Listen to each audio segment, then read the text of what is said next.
Você alguma vez já pensou que o seu professor está falando grego em sala de aula? Pois muito bem, você provavelmente está certo. Ele deve estar falando grego. Então acompanhe conosco esse vídeo que você vai descobrir por que ele está falando grego.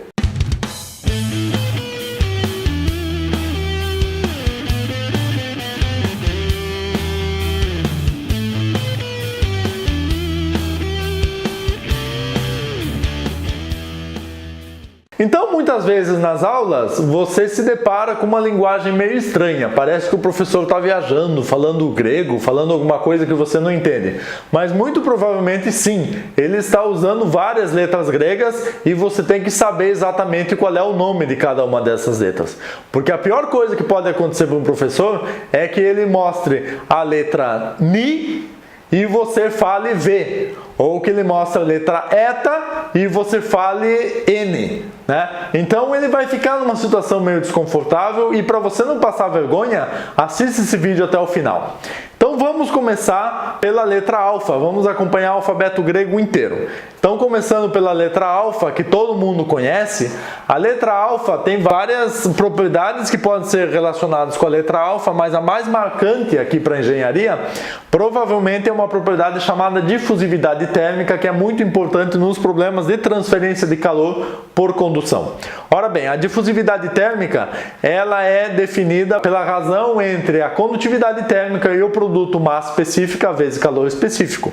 E a difusividade térmica é dada em metro quadrado por segundo. A próxima letra, que você já deve suspeitar qual seria o beta. O beta, uma das propriedades bastante marcantes ainda de transferência de calor já por convecção natural, seria o coeficiente de expansão térmica. A unidade disso é Kelvin-1 e a definição do beta é 1 pelo volume molar ou pelo volume específico, vezes a variação desse volume molar ou do volume específico em relação à temperatura mantida a pressão constante. Além disso, além de ser importante para o cálculo de transferência de calor por convecção natural, também é bastante importante na termodinâmica. A próxima letra seria a letra gama. Então o gama pode significar várias coisas. Você pode significar tensão superficial, dado em newton por metro, que é bastante utilizado na química e na física. Ou pode ser um coeficiente de atividade, que ele é adimensional, e o modelo, a equação que apresentamos ali, é um modelo de Margulis de 3 sufixos. O coeficiente de atividade, ele é a função de dois parâmetros A e B, que são característicos para uma determinada mistura binária. E isso é bastante utilizado na termodinâmica química, na parte de equilíbrio de fases e na parte de equilíbrio de reações envolvendo fase líquida. Finalmente você conhece o delta. O delta maiúsculo você já viu em algum lugar, em vários lugares, porque é uma variação de uma propriedade. Então vocês têm um delta T, um delta M, um delta V. E isso é bastante utilizado em matemática e em física. Se você lembra da definição de trabalho na física, a definição de trabalho é a pressão vezes a variação do volume. Além disso, o delta minúsculo pode significar uma perturbação pulso, que é bastante utilizado em controle de processos. Próxima letra seria o epsilon. O epsilon ele pode representar a porosidade adimensional, bastante utilizado na hidráulica. Se você for trabalhar com a lei de Darcy, então você vai ver o que é a porosidade. Para leitos empacotados na engenharia química, geralmente você precisa calcular o empacotamento de um leito, que vai ser função do epsilon, da porosidade. Nós temos então, a próxima letra seria a zeta, e o potencial zeta ele é bastante empregado em química de coloides, porque representa a diferença de carga entre a superfície de uma partícula sólida imersa em um líquido e a carga do próprio líquido. Depois nós temos o eta, que muitos de vocês vão dizer que isso é um N, porque tem uma perninha ali no final do N, né? Então esse eta, ele representa a viscosidade dinâmica, dada em Pascal vezes segundo para a mecânica dos fluidos. Também pode representar grandezas adimensionais no cálculo. Depois nós temos o θ, que significa muitas coisas. O θ, o mais típico dele é significar uma das coordenadas esféricas. Você sabe que em coordenadas esféricas você tem 3 dimensões, né? E uma delas pode ser o ângulo θ. Você ainda pode representar isso como sendo a temperatura dimensional. Se você estuda a transferência de calor em aletas, você já viu em aletas que você tem o θ como a diferença de temperatura adimensional. Finalmente, você pode estudar isso em controle de processos como o tempo adimensional, adimensional. O I, né, ou iota, o iota é a representação do número imaginário, que nós aqui, latinos, sempre representamos como I, mas isso pode ser representado como a letra grega iota. Então a letra grega iota é a raiz de -1, bastante utilizada no cálculo, né? Mas na linguagem de programação, o símbolo iota 5, por exemplo, representa um array, né? Uma gama, uma composição de números inteiros consecutivos. Então, por exemplo, se você tiver nessa linguagem de programação um comando iota 5, ele provavelmente representa o conjunto 1, 2, 3, 4, 5. Viu? Tem bastante coisa de grego que você está vendo na engenharia. Mas tem mais. Por exemplo, a letra kappa, ela é bem parecida, é igualzinha ao nosso K. Ela pode representar a compressibilidade adiabática, dada em Pascal na -1, que é bastante utilizado na termodinâmica.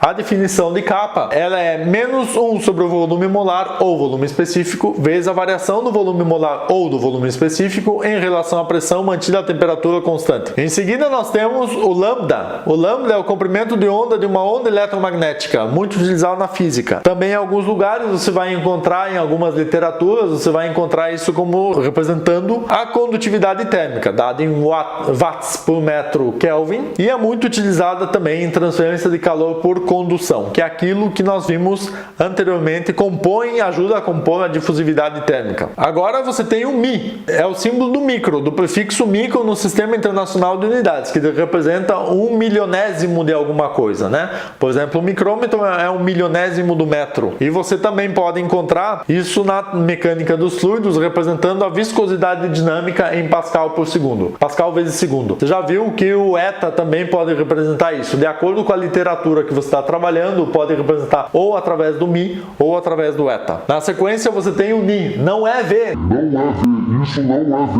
Isso é o Ni. O Ni é a viscosidade cinemática, né? Que é dada em metro quadrado por segundo e é muito utilizada em mecânica dos fluidos. Então você tem a viscosidade dinâmica, que é representada por Mi, e a cinemática por Ni. Depois nós temos uma letra muito legal de escrever, que é o Xi. O Xi representa o avanço de reação adimensional na termodinâmica química. Então muitos de vocês nos acompanham aqui em Fenômenos da Aprendizagem já viram esse Xi por aí. Também pode representar, na transferência de calor por aletas, o comprimento adimensional de uma aleta. Uma posição adimensional em que você calcule a temperatura de uma aleta. Na sequência você tem o ômicron. O ômicron é a única letra grega que caiu em desuso no cálculo para representar propriedades. Por quê? Por quê? Por quê? Porque você não consegue diferenciar o ômicron do O minúsculo nem do zero. Então ela caiu em desuso muito provavelmente. Se você usa o ômicron, você não faz diferença se aquilo é um O, se aquilo é um ômicron, se aquilo é um zero. Agora nós temos o Pi. O Pi é bastante famoso porque aquele número que é 3.14159 e lá vai pedrada, né, que representa a razão entre a circunferência e o diâmetro de um círculo. O Pi também pode ser utilizado na mecânica dos fluidos ou na transferência de calor no teorema de Buckingham, no teorema dos Pi de Buckingham para o cálculo de números adimensionais, para a determinação de números adimensionais. E finalmente o Pi maiúsculo representa o produtório, né? Você já deve ter visto o somatório em algum lugar, pois então, o Pi maiúsculo representa o produtório, que é quando você multiplica várias propriedades. Agora nós temos o Rho. O Rho é a massa específica, é bastante famoso. Todo mundo que estuda engenharia exata já viu o Rho em algum lugar. A massa específica nada mais é do que a razão entre a massa e o volume, que é dado em quilograma por metro cúbico, quilograma por litro, de acordo com o que você está estudando. A massa específica mais famosa que você conhece é a massa específica da água pura. A água pura tem uma massa específica de 1 kg por litro. Então, essa você já tem noção. Você já sabe que 1 litro de água tem 1 kg de massa. Isso é bastante utilizado em química, física, termodinâmica, mecânica dos fluidos e por aí vai. Agora você tem o sigma. O sigma pode representar a tensão superficial, dada em Newton por metro, na química e na física. E também o sigma maiúsculo representa um somatório na matemática. Você viu que eu mostrei anteriormente o Pi maiúsculo representando o produtório. Agora você tem o sigma maiúsculo como o somatório. Agora você tem o tau. O tau representa o tempo de residência na química e na física. Então, se você tiver na engenharia química, por exemplo, um reator, digamos que tem uma entrada de uma certa substância nesse reator, esse reator tem um determinado volume, então o tempo médio que uma partícula de fluido que entra no reator vai ficar lá dentro desse reator é o tempo de residência, e esse tempo de residência é representado por tal. No controle de processos também pode ser um parâmetro importante de controle, ou pode representar um tempo de resposta de um sistema. Agora você tem o upsilon, que é a razão entre a massa de uma galáxia e a sua luminosidade. Então essa é uma grandeza bastante cósmica, utilizada em astrofísica e cosmologia. E agora, novamente, nós temos uma letra grega que significa uma coisa se ela é minúscula e outra coisa se ela é maiúscula. Então, por exemplo, o φ ele pode ser o coeficiente de fugacidade adimensional na termodinâmica química. Se você acompanhou nossas aulas de equilíbrio de fases, sobretudo da parte de equilíbrio de fases envolvendo gases não ideais, você já sabe como calcular essa fugacidade. O φ maiúsculo pode representar uma fração volumétrica que é adimensional, tanto na física ou na química, ou ainda pode ser uma das coordenadas esféricas da matemática. Agora você tem o Ki, né? O Ki ele representa um parâmetro de interação de Flory-Huggins. Então, se você estiver trabalhando com uma solução polimérica, o Ki representa a afinidade de um polímero com um solvente. Isso se chama o parâmetro de interação de Flory-Huggins. Aí você tem Psi. As Psi podem ser funções de onda na mecânica quântica. Finalmente, e a última letra é o ômega. O ômega pode ser o fator acêntrico adimensional na termodinâmica química. De novo com a termodinâmica química. Sim, nós gostamos bastante de termodinâmica e vocês também, provavelmente sim. Né? Então, esse fator acêntrico que representa quanto maior esse ômega, menos esférica é uma molécula. Né? Então, você tem uma molécula bastante esférica, é o metano. O metano tem um ômega próximo de zero. À medida que essa cadeia carbônica vai aumentando de tamanho, ela vai deixando de ser esférica, portanto, esse fator acêntrico vai aumentando, vai se distanciando do zero. Então, isso é bastante utilizado na termodinâmica química. E como nós gostamos bastante de química e vocês também gostam bastante de química, o ômega pode representar a fração mássica. Viram só?